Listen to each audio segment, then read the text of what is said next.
Suivez attentivement comment nous allons calculer cette intégrale. Nous allons procéder par un changement de variable en posant exponentielle 2x égale à t. Alors, si on dérive de part et d'autre, c'est-à-dire de la gauche et de la droite, on dérive, on aura quoi? On aura à la gauche la dérivée d'exponentielle de 2x, c'est égal à la dérivée de 2x exponentielle de 2x dx, parce qu'on dérive par rapport à x à gauche. Et à droite, la dérivée de t, c'est t' dt. Alors, nous savons que la dérivée des fonctions exponentielles de u' est égale à u' exponentielle de u.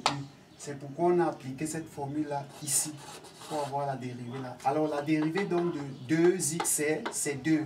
Ça fait donc 2 exponentielle de 2x dx, égale donc à t', c'est 1, ça fait 1 dt, ça fait donc dt.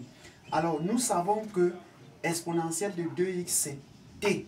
Donc, on va remplacer exponentielle de 2x par t. Ça fait donc 2t dx égale à dt.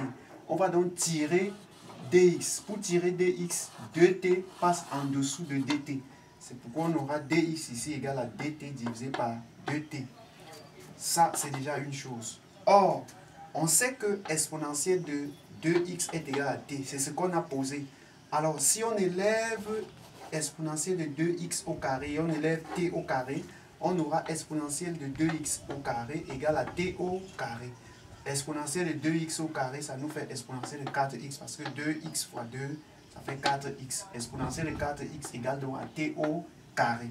Alors, notre intégrale d'exponentielle de 2x sur exponentielle de 4x moins 5 dx est égale à quoi? On va remplacer exponentielle de 2x par sa valeur qui est t et exponentielle de 4x par sa valeur qui est t au carré moins 5.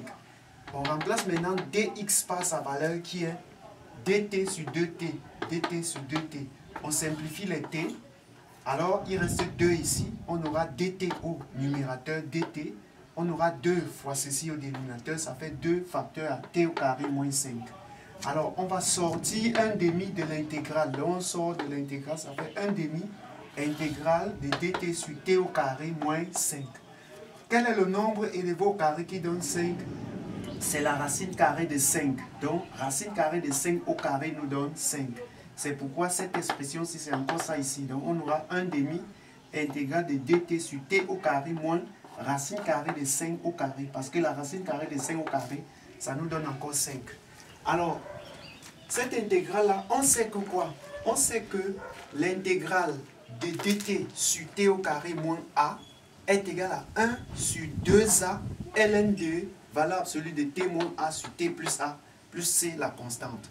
Ça, c'est ce qu'on sait. À partir donc de cette formule-ci, on aura 1 demi qui est ceci, 1 demi. Maintenant, l'intégrale-ci, on va appliquer la formule-ci, parce que l'intégrale-ci est sous cette forme-ci. On va donc appliquer la formule-ci. On met d'abord 1 demi.